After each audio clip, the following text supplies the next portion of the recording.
No. So what are we talking about today, Janine? Well, we're going to be talking about ADHD, and you're going to teach me about it because you have ADHD and I don't have ADHD. I want to know all about it. How does it affect you? How does it affect your relationships, your work? I kind of know how some of it affects me as your partner doing this. Just keeping up. You're like, what are we talking about now? Well, we could talk. Where did you go? What happened? Where are you? Well, I had a little laundry. It's really important to do right now. We're in the middle of a podcast, Courtney. Don't do the laundry. Don't do the laundry now. Super important to get done right now because otherwise I don't forget it, right? That's one of the reasons I keep everything out, right? You saw my desk. It's like it's all littered with papers because if I put it away, it's invisible. I'll forget about it. It will not come up again in my mind at all because I'm in the moment. That's one of the benefits of being an ADHD though, right? You get to be in the moment all the time. Right. And that is a good place to be. Yeah, right. It's healthy, right? We talked about that for anxiety. I should be in the moment. In the moment. Yeah, it makes me anxious looking at the desks when there's stuff on them. Everything has to be off my desk. As soon as I can, I take care of whatever's on the desk and I check off my little boxes and I start fresh and it feels good. I can feel that like, oh, it's clean, it's organized, everything's done. That's how I operate. But my husband operates where he called me up one day and he said, I need you to go to my desk. I need you to go to the third pile and I need you to go to about the middle of it. There's a pink piece of paper. 3 pages below that is the paper that I need you to take a picture of and I need that number off of it. And I'm like, there's no way that you know that it's 3 pages below the pink piece of paper on the third pile of papers that's a foot high. Sure enough, he knew exactly where it was and exactly how to ask for help. So impressive. Yeah, I went to an organizational seminar. My boss sent me there because she said, oh, you're disorganized. You need to go to an organizational seminar. Yeah. And so it was 8 hours of organization. And to open up, they said, okay, so if I gave you the assignment to find something on your desk or in your office and it takes you more than 5 minutes, you are in the right place. We are going to teach you. I almost left because I'm like, give me 5 minutes. I can find anything, right? It may look disorganized. I don't know that I would have been able to do what your husband did about how to get to it, right? But it's organized to me. And the one thing that I took away from that organization seminar was something that you've taught on, which is the Eisenhower matrix, right? So, and I don't even use it the way that it was taught. So there are so many things that we can do to manage. Like I've had people, believe it or not, Janine, people have said this to me because it's true. They said, man, you're so organized. Why are you so organized? And I'm like, oh, I'm organized because I'm incredibly disorganized, right? So I have to take care of things in a linear fashion or they're just going to be out of sight, out of mind. So I've had to learn to manage my ADHD. I've had to learn to manage me, essentially, so that I don't blow up the people I'm working with, the clients that I have, the relationships that I have by being forgetful and absent-minded and whatever messages those share. Because ADHD will affect our relationships. I mean, how could it not? Matter of fact, here's some bleak statistics. 96% of partners dating someone with ADHD report that ADHD significantly affects their relationship. 96.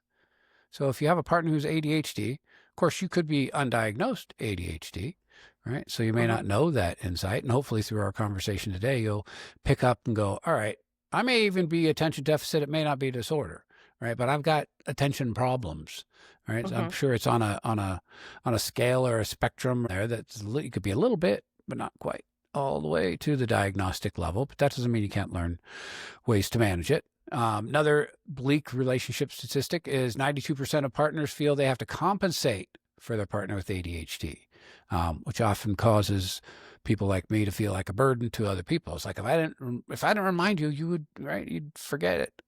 I don't know how you'd get anything done. No bill would ever get paid. No, you'd never make it anywhere on time. Yeah. So yeah, it's definitely one of the more, kind of an insidious effect of attention deficit. So hopefully we're going to be able to break down some of those pieces of ADHD, help you with some tools to help you manage it so that it affects you better and it impacts your relationships in the way that you want too. Mhm. The message that is getting across to our partner is not what we're intending. Like, I don't think about you. I don't care about you. You don't matter. I think Uh, that one happens a lot. I wanna just talk about for a second is how we have misdiagnosed girls for a long time in our society because a lot of them have more inattentive ADHD and boys were more hyperactive, so they get the attention. And so we kinda had, ADHD for boys, and we learned how to manage that, give them tools and skills. But with girls, we told them, "Oh, you're just too sensitive, and you're too Yeah. emotional, and you're lazy, and you're daydreaming too much." Because we didn't pay attention to the inattentive part of ADHD and how it affects girls differently. So it might be that there's women out there that have ADHD that don't know it, and that's affecting their relationships too, their value, their self-worth.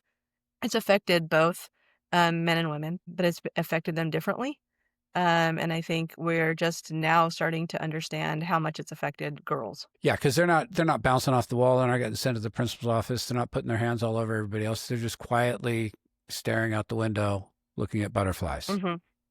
Mostly.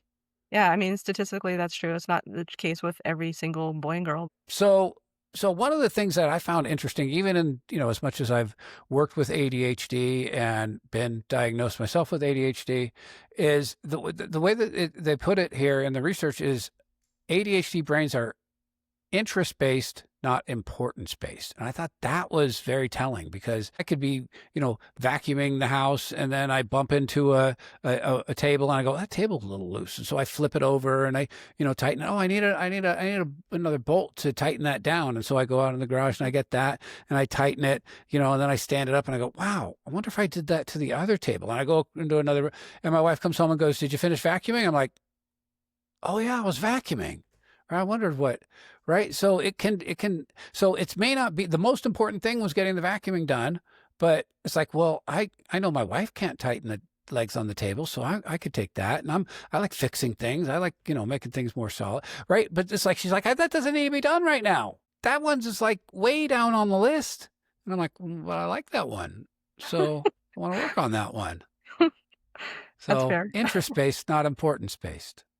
Sure. I think maybe then I have ADHD. Maybe I need an assessment. Well, I remember I will sit and I will organize my closet or I'll organize the drawers in the room or something like that, and when I was a kid, I would start cleaning, and all of a sudden, I would have a scarf around my neck, I'd have a leg warmer. Remember back in the '80s? I'm totally aging oh myself.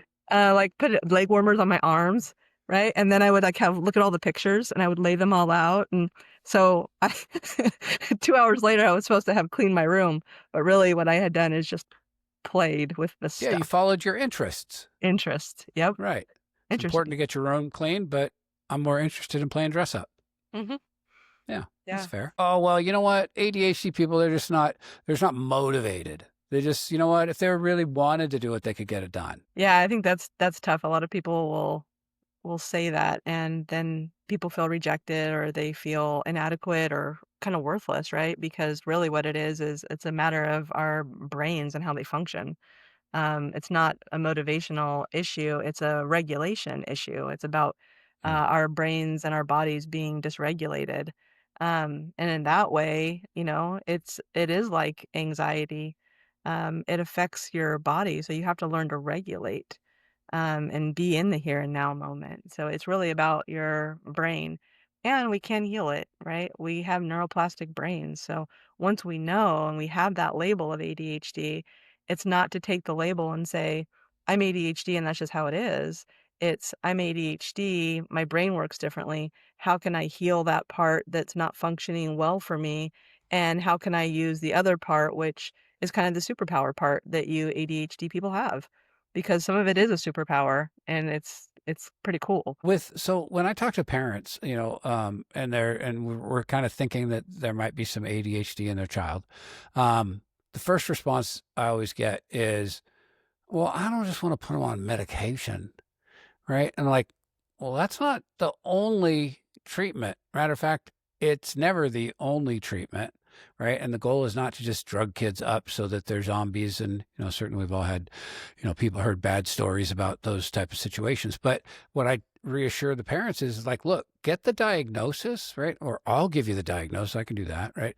Mhm. But even if you got evaluated by the psychiatrist and you got the diagnosis and you're like, okay, they did the testing and everything that satisfies, that doesn't mean you have to put them on medication, but it does help a child's view of themselves and a parent's view of the child, and even teachers and other stuff. It's like, because ADHD now is something we can understand, and they understand the limits, challenges of it. So getting that diagnosis can be an opportunity to say, okay, we know we got to work differently. It's not that you're flaky or that you're irresponsible. If a child starts school and they aren't paying attention, they aren't getting it as quickly because they are inattentive, they are distractible, and there's a lot of kids around, and there's a lot of kids to play with. And when is recess? And right. And so they can get a negative self view Mhm. about their ability to be a good student. It's not that ADHD kids are not smart, I guess is the more important point, right? Mhm. But we can start to see ourselves as not smart because we're sitting in this school environment and I can't pay attention. Schools were designed to create factory workers. We resonate with the bell, right? And then we take our break, and all the kids are facing the same way to the one teacher. The teacher is giving information. They're sitting in a chair all day. It's not really how we operate best. Schools weren't designed with human ages and stages of development in mind. They weren't thinking of how children's brains develop. When we move, our bodies, when we are talking with others, we're learning. When we're playing, when there's free play, we're learning. Our brains are developing. We keep that at a minimum when we make them sit in a chair, sit still, because now all their energy is focused on keeping their body still, right? And being good and paying attention to the front teacher, looking forward. They're not looking at each other, so they're not working on social development. They're not really working on brain development and open inquiry and being curious about the world because they're told, no, look forward, learn these things that we have to do. But I'm not a proponent of, public school. I homeschooled my kids because of some of that stuff that I knew. And my boys, they needed to play, they needed to work. They learned their ABCs better by giving them chalk and making them go outside on the sidewalk out in the front of the house and drawing it out in chalk and seeing how the letters look, and then they learned so much better that way, because they weren't built to just sit for 6 hours when they're 5, 6, 7 years old, I don't think. And then you take that to adult or even teenage, right? And then you can sit them at a computer and they can sit for hours, right? Mhm. But that's because it's interest based. Interest-based, not Yeah. importance-based, yeah. Not important space. Did you do your homework? Yeah. Well, you've been there for 2 hours. I'm getting to it. I'm almost done. One more game. That squirrel, right? That's interesting, right? I mean, I walked by my kid's computer one day and I'm like, I about fell over. As a person who doesn't close all the tabs myself, right? I mean, look, I probably have 10 tabs open right now. I walked by, he had like 80 tabs open. And I'm like, oh my gosh, how do you even, I mean, you got to click 75 of them unless he's like your husband, he's like, it's the third from the left and down and it's green. You're like, Mhm, how do you remember that? Doesn't have any mm, letters or words or anything. Like, I guess it's kind of like having the papers out on the table. You can keep all the tabs open because because I'm gonna forget about it. Right. So when I was working in an office and someone said, hey, can you take care of this after your next appointment? I'd be like, stand there. They're like, I'm done talking. I'm like, I need to write it down. You are not leaving because as soon as you walk out of my view, I'm doing something else. Right. So you have to stand there while I make my appointment, which is pointless for you, but necessary for me. So that's like part of me regulating my own inattention and my distractibility is one of the skills I use is like my wife's like, hey, can you do this on Saturday? I'm like, if you can wait 30 seconds so I can put it on my calendar. But if you bring up another topic, it ain't getting done on Saturday because I will forget it. And I love you. And it's not because I don't love you that I'm going to forget it. mhm. What tool is that? Do you have a name for that tool? As a calendar? Okay. That's what I no, I mean I've gone through all of the Notion and the this and the that and the Yeah. Evernote, I'm too disorganized to make those work for me. So, Okay. and also if I put something on my calendar, it creates an automatic reminder, right? Just by Mhm, default, 10 minutes ahead. And so if it pops mhm, up, it will remind me 10 minutes ahead and I can right, go snooze, right? But I mhm, won't go dismiss because that way it'll stay on my list, right? If I just put it on a task list, it's going to be buried in a task list in some computer and some whatever for me. So even though yeah, I do all of those things, I use sticky notes, kind of a visual anchor, right? Stick it. I yeah, mean, I put things on the door all the time because I'm like on my light switch, right? Just mhm, ways to manage me because I mhm, don't want to be subject to my brain just being distracted all the time. yeah, alarm with a purpose, that's a good tool, right? Having alarm, Hmm. like, shift to laundry now, Yep. um, I do that all the time. go finish that report now, and then it pops Hmm. up, right? It pops up, and then you can hit snooze, but you don't hit, exit, and Yeah. and it'll come back up again if you forget about it, and then you can remember, so there's there's willpower, but there's also a lot of Yeah, there's helpful not, tools. yeah, the willpower is what normal people do. Mhm. Right? Because Yeah. I'm convinced, right? Like one of the reasons way my wife remembers things is she walks around talking about what she needs to remember all day long, Mm. right? She Okay. goes, "Oh, I can't forget to do that tonight." I'm like, "Are you talking to me? Because I'm distractible. Now we're talking. I didn't know we were talking. You're talking. I don't. Am I not supposed to be listening?" Right? Because she uses that external processing to keep it going, which is good for us ADHD people too, right? It is those verbal anchors where Mhm. it's like, I'm walking into the bedroom because I need a pair of shoes. I'm changing my shoes. But if I've walked from room to room to change my glasses 3 or 4 times because I walk into the office, I go, I want to get my glasses. I go, oh, wait, there's my headphones. Okay, good. I need my headphones. I walk back out. I'm like, I need my glasses. Right. And so it's like, I got to take off my glasses. So I'm blind. So I Mhm. know what I'm doing Mm. because my mind has done 4 things between here and there. Mhm. So it's just little tricks and tips that you have to, like I'll park things by the door, put them in the car already, right? Mhm. I'll put it all there. It'll block my exit. And so that is a launch pad, right? It's like, okay, well, everything I need to take to that room when I go, including plates and dishes and other things, right? It's like, I got to get that moving. So that's one tip. Um, I don't know if this is something in your house, but 1, 2, 3, 4, 5, 6. I have 6 clocks in my view right now because I Wow. say right. It's time blind. I can't. Every TV I watch, right next to it is a clock because I'll be watching TV. I'll go, Has it been an hour? Oh, it's been 10 minutes." Right, because I'm like, okay, I know the episode is an hour, right? So it's just like I kind of lose track, or things just pop up. Oh, I got to do this next. Okay, what time do I have to do that? Okay, and I look at the clock.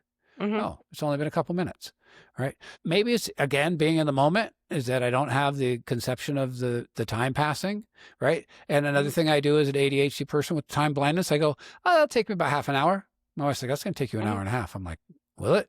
Because I think like I could Mm. get it done in half an hour. She's like, Mm. you? No, not half an hour, not a half an hour at all. It's going to be an hour and a Mhm. half. I'm like, okay. Right. So then because I do that, I end up being late to things, right? Overscheduling myself. Because I'm like, well, that's half an hour. That's a half an hour. That's a half an hour. That's an hour and a half. And she's like, no, that's like 4 hours. Really? Okay. Yeah. Seemed like I could get it all done. Well, yeah, if I was like A to B to C and I was stayed on task and on topic, Yeah. if I was trying to get out the door to catch an airplane, yeah, sure, I could get it done. But just like bebopping around my life, yeah, Yeah. that's 4 hours. Yeah, and to normalize your experience with my husband, he does the same thing. We remodeled a house one time together, and the Oh joke my. turned into, "Oh, that's just gonna take a half hour." Oh, if we just yeah, if we make the tile if we put the tile on an angle and then, make a border around the tile rather than just putting them straight, it'll just take an extra half hour. It's like, "Oh, no, if we make the Yeah. island 5 feet bigger, like, that'll just be a half hour." Right? "Oh, we can actually just go ahead and paint all the cabinet doors ourselves. That'll save us a bunch of money." It'd probably take about a half hour. And so just to normalize your experience, there's very much a time blindness, where if you can take feedback though, and if you have a partner that can help you and say like, "You know what, probably not a half hour. That's probably gonna be a 2-day project," and then be able to kind of work with someone else to help, I think that's important too because we're built for community, we're built for help. but I think it is important to talk about these things that normalize what's going on, and so when those things come up, we can support each other. It's important. And so then when I forget, about a date that we're going to go on, an anniversary, significant, whatever, she's just going to have to Q-tip it, right? She's just going to have to not take it personal. Well, Uh, she's gonna have to do that, but, don't do that. I hope. Well, that's the thing, right? I mean, and I have those annual reminders, right? Set an Set with alarm. a week warning, right? Mhm, Your wife's birthday's coming up in 7 days. Okay, get mhm. on Amazon, right? Do something, Yep. right? So that she doesn't, so that I don't make her have to take it personally, right? Mm, So because the message I want to send is you're important, you matter, we matter. mhm, Me getting a gift for you is important. Me taking you on that date that we said we were going to do that you thought I'd just remember because we talked about it. How does that work? mhm. Right. Right, I mean, I have to put it on my calendar. I have to put it right, or it's gone. Right. It's just right in one ear out the other. Right. And right. if I don't do that, and I've seen this in lots of clients who I think maybe are undiagnosed or maybe they just have a little bit of ADHD or some executive function, organizational problems for whatever reason, right? Sure. Is they start to feel like they're a failure in their relationship, right? They start to Mhm, feel like, man, every time I do that, I'm going to let her down and she's going to think I don't care about her. And then I'm going to have to tell her why I didn't remember. And I don't know that I can describe that really well because I don't have a good excuse. It just didn't remember. Right. I mhm, mean, I thought about it like 3 times in the week before. And then the week mhm, of, I didn't think about it at all. So, and it's not because it's not important or, valuable, may not be my interest. Right. So it's not about value but I can also be very, neurotic myself, very emotionally reactive myself. And I can feel bad about myself. Like, I'm such an idiot, right? Why am I not mhm, getting, I care about her. She's important, everything. I told myself 5 times, I set, 5 reminders and I still forgot. Right. So I can be end up getting very, very emotional. And if she's coming at me going, it's because you just think about you. That's why. Because it's mhm, what you think about. You don't think about me. I'm like, I thought about mhm, you a lot. I just didn't do anything about what I was supposed to because mm. I was waiting because I figured I don't know what size you are. So how can I order it? Maybe. Mhm. Yeah, So maybe. it's very emotional. Um, Yeah, well, ADHD people tend to be emotional. They tend to overreact to things like that. So they do have that high sensitivity to emotion. And those are just parts of the ADHD thing that we've okay. got. So what are some of the things that like I would say the big thing is I had to learn not to trust myself. Right. It's like, oh, I remember Mhm. that. Right. Nope. No, you won't. It's No, going to be they gone won't. as soon as the next thing comes in, right? Right. So just having those like visual anchors and, um, another one that I kind of referenced earlier is that launch pad, right? It's like, Mhm. let's put everything by the door. Let's put stuff in my pockets that I'm not, so I won't forget it. Right? Because like I've done that way too many times, right? I don't Mhm. know how many times I've driven away from the house and all of a sudden my phone goes toot toot, disconnected from phone. I'm like, my phone is not with me. Mhm. I'm 3 houses away. Okay, I got to turn around and go home because I Mhm. forgot my phone. Right. So making sure that I have. Also, I make sure my keys only go 2 places and my wallet only goes 2 places. Mhm. Right. So if it's not one of those 2 places, it's lost. I have no idea. I have found the keys in the refrigerator. Not Yeah. mine. Yeah. I think for ADHD clients, I think primarily our job as therapists is to validate their experience and to normalize it, to make them feel, to help them understand that what they're dealing with is their normal. And then, we figure out how to mitigate those problem areas and we enhance the superpower areas, the parts that are really helpful for them. You have to find something that you can do that brings out those superpowers. And like my kids wouldn't be good at all sitting in a cubicle all day or doing data entry on a computer. Like they it wouldn't be good for them and it wouldn't be good for the office probably. Yeah. So they do work outside. And they're really good at it. They're good with their hands. They're good at doing the things that they do. And it's like part of my homeschooling for them was to find ways to help them, right? Like you are unique and valuable. and how does your brain work? Let's figure out how your brain works, and then let's make society work around you, right? How you can fit into it, but how do we help you with that? Um, I think is important. And then when we get to like the tools and stuff, The hard half hour yeah. is where it, and for ADHD, right? It's like, okay, I've got this list of things I need to do, right? I'm for the next 30 minutes. The reason what's hard is I got to stay focused, right? Hmm. It's not the hardness of the tasks. It's the fact that I'm staying on my list, right? Okay. And so I'm like, okay, I'm just going to keep going through this list for 30 minutes. Nothing that's going to get done. It's not on my list, right? So the list is my guide. And for 30 minutes, I'm just doing it, right? Whether that's, everything, just whatever's on my list, call the doctor, I got to put the tag on my car. It's been sitting, my registration tag, it's been sitting on the counter in 3 different places. My wife finally moved it to my bedside table, right? It was on the Oh. kitchen counter. Then it was on my dresser. Now it's on my bedside table. She's like, you need to put this on the car. I'm like, maybe later. I'll remember later. Next time I walk out to the car, I've been out to the car 5 times. I need to put it on a launch pad. Hmm. Launchpad's good. Hard 30's good. What else is your go-to? When I've worked on with clients on the executive function, a lot of people like the distraction parking lot. So the distraction parking lot is when you're sitting and focusing, right? You're like, I gotta follow through. I gotta finish writing this paper, get these emails done, whatever it is that you're working on. It is that time where we go, oh, I should put the tag on the car, right? It's like, nope. Anything that's going to pull you out of your seat is something you just put as on that to-do list. So a distraction parking lot. Um, there is a flip side, and I don't know that we talk about this very much, but when I can get hyper focused, right? So as in my attention deficit, I get hyper focused. And it's like, I want to say it's a coping mechanism. It's like, I need to rule everything else out. So I'm going to hyper focus, and I can just dig in sometimes for hours just on one thing, right? But even if I get up to go to the bathroom partway through, I may end up just never coming back to it, right? So I'm trying to get this thing done. And so I've got to rule out everything, whether it's headphones or, just closing the door, closing the windows, whatever it is, putting my phone and my computer in kind of a do not disturb mode. I can't have any distractions. So I can get hyper focused. Hmm. And the reason, like, my wife's like, can you do this now? I'm like, no.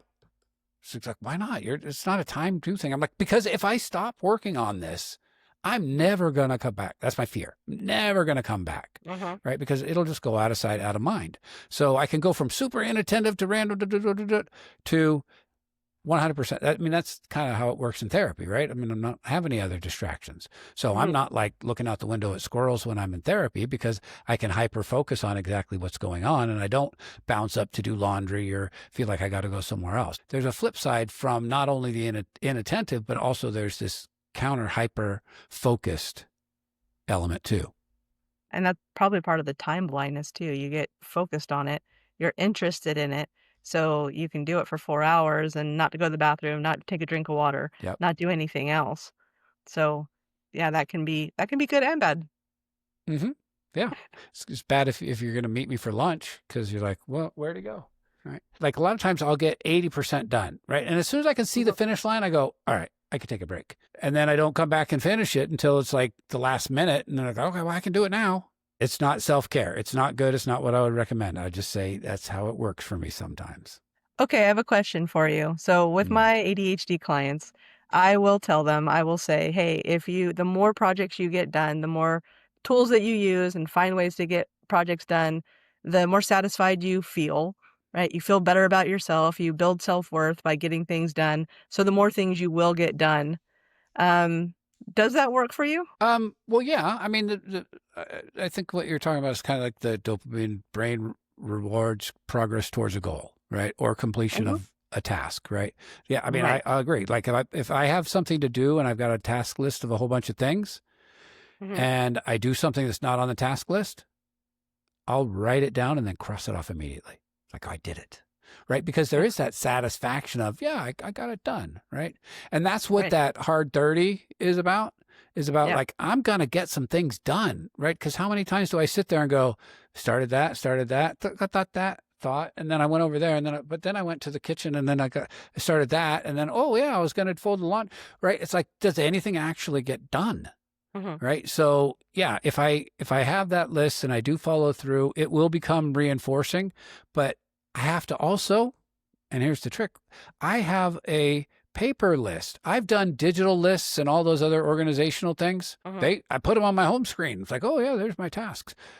It's gone. It's invisible to me. So I have to have these papers out. I have to have, sticky notes. I have to have these little reminders. The other day, my kid, I left something just outside my office door, and he picked it up and he brought it in. He goes, "Hey, this was on the floor out there." I'm like, "It's supposed to be out there because I got to take it that direction when I leave. And if you bring it in here, it's going to stay here like it has for the past 2 weeks. So put it back on the Mhm. floor, young man." Make a little Okay. path out to the Yeah. out to the launching pad. Well, yeah, you want to know where Courtney is. She follows sticky notes. Right. Uh, Yeah. So, now you're a fan of the Eisenhower matrix. I'd love to hear how you use it, and then we'll wrap it up. Okay, so the Eisenhower matrix is, this idea that there's things that are important and there's things that are urgent. And so if you have the matrix, you're gonna have things that are important and not important, urgent and not urgent. And so when you have something that's important, you get it done. I guess the example would be car maintenance. If it's important, changing the oil in your car is important, right? Doing it at regular times is good for you, so it's important. But when it becomes urgent, right? You've let it go too far because now you haven't maintained the car when it was important. Now you're on the side of the road with no oil in the car, so now it's urgent. And so we want to figure out how many things we can put in the important category and not the urgent category, because the urgent category is going to happen by itself. We're going to have a flat tire. Our phone's going to die and we're not going to wake up on time. Those things are going to happen, but we can mitigate a lot of those things happening by putting things in the important category, making sure that we're regularly buying groceries, we're regularly doing the laundry, right? If we don't do the laundry when it's important, we become the stinky kid in class and we're wearing dirty clothes. Yeah, Stuff like what that. it's important is when you run out of socks and underwear, you go, all Right. right, I guess that's right. So Right. that's and yeah, if your car runs out of gas, all right, it always freaks my wife out. She's like, I got in the car the other day and the light was on. I'm like, yeah, we got 2 gallons. What is that? That's at least 40 miles. I don't need to get gas yet. Okay. Yeah, I sure. hit the little odometer thing, so I know I've gone 8 miles. Mm. I got a good 12 miles left. So what's the rush? Is that Yeah, so urgent? all of our matrix are gonna be different. You're you're gonna be okay that as soon as I get to, a quarter of a tank, I'm gonna fill it up because that makes me feel better. It makes me feel less anxious because I Mhm, run on anxiety. So if mhm. I can mitigate my anxiety by being 20 minutes early to everywhere. But the other part of the matrix I think is important to pay attention to is the box that is not important and not urgent. That's like scrolling on your phone, playing games, right? Those things have a place when we're self-caring, when we're nurturing ourselves. We're gonna play a little bit, we're gonna have fun, and I think that's important to do. But when we look at it, are you spending, 4 hours a day in your not important, not urgent square? If we can pay attention to that and fill those boxes up day to day, we can start to see where our schedules are not helping us achieve our goals and pursue our dreams.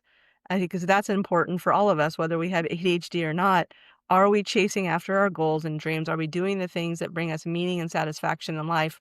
Are we doing what we love? Because I think that's incredibly important. And so how do you do that?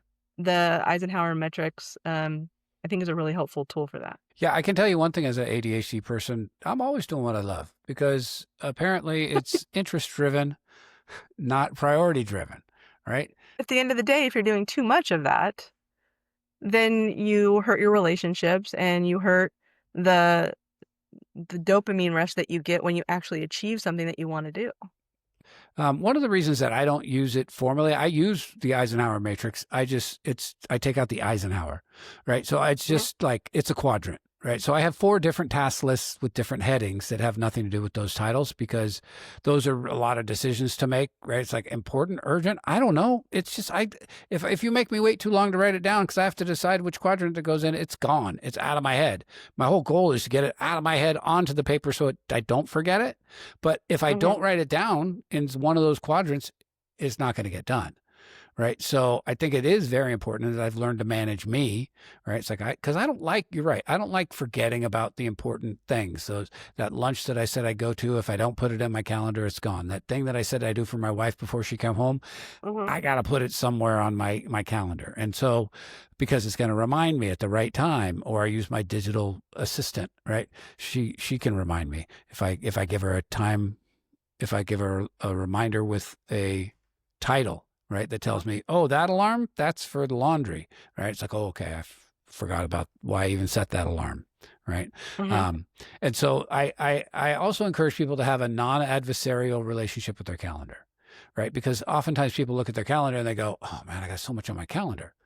Well, that's because you're not putting the good stuff on your calendar, right? It's like, oh, I Mhm. get to do this at this time, right? This TV show, this activity with my buddy, it doesn't all have to be negative, right? It doesn't have to be an obligation, right? It's just something that ends up on my calendar. Sure. It's like you can use it for fun stuff too, and good Mhm. reminders. Check your Eisenhower matrix this morning. That's a good reminder every morning, right? Mhm. So I can actually remind myself to get to my task list. Yeah, I think, what I tell my clients all the time is use the schedule as a tool in your hands. Don't let your schedule be a tyrant over you. Ah, Is it a tool in your hands that you can change and move and, find margin in so that you can find time to play and find time to eat an ice cream cone or take a walk? Like, if it's not that, then it's a tyrant, and we want freedom. And we get freedom by using a schedule as a tool. So if a schedule helps, then putting a whiteboard on the wall that says, here are all the important things, go change the oil, do the laundry. My thing is not ADHD, it's anxiety. And so I like to alleviate my anxiety by getting things done when they're in the important category, not when they move over to the urgent category. I like to keep that as empty as possible so that I can have flexibility in my scheduling. so what are some of the things that you would want people to know that, hey, if you're, I jokingly said, our ADHD people, my brain's broken, and you're like, it's not broken. Right? It's very therapeutic of you, thank you. But what is it that you want people to know if they stuck through this long, so they don't feel like, I'm a failure, I'm broken, I can't live in this society because everything runs by digital, you know, time, and I can't be, 20 minutes early to anything. Well, I think if you were my client right now, I would say because of your ADHD and because of the way that your brain works, we have a podcast that gets published, that is edited, that gets slides over, that gives legitimacy to what we're doing. And it gives people information, right, on a slide. And so it is a superpower in a lot of ways. My husband can take a house, he can look at a house and he can take all the walls out of it in his own mind and he can build a floor plan and, like, see it in his mind's eye and know exactly where the pantry is gonna be, where the new windows are gonna go, but he does that because of his ADHD brain, and it's beautiful, and it's helpful, and we need all sorts of people. Hopefully, we need people that are more academic and cerebral like me that just think about, like, esoteric kind of academic things, and then we need people like you to do creating things, putting things together, editing them, having that whole idea. So that's what I would tell people is that it takes all kinds. And if we can honor each other in our uniqueness, that's where it's at. So find those things that naturally make my brain happy, that I do easily and with comfort. And for the things that are maybe heavy lifting, right? Like listening and talking to my wife and remembering to apparently put gas in the car, use the skills and tools to shore up my weak sides so that I don't become, so I'm at least mildly socially acceptable to the people who I have in my life, and not offensive or hurtful, so that I can manage my distractibility. Yeah, I think that's really well said. And it's important for our clients to see that they are valuable, they are worthy. They just think differently. And sometimes We have to look outside of the societal norms and say, "You know what? Even though I don't maybe do this well, I do this well," and lean into it. So send your kids to those Waldorf schools where they can run around and they don't have to sit in chairs and stare at the teacher all day. Sure. Yep. Any kind All of right. thing that teaches individualized education. Yeah, I don't know if you're having the same experience, but I just thought of a Waldorf salad. That sounds good right about now. I did not. Then Waldorf salad. Boom. I don't know about you, but I'm hungry. That'll be the title. Are you ADHD? Waldorf salad.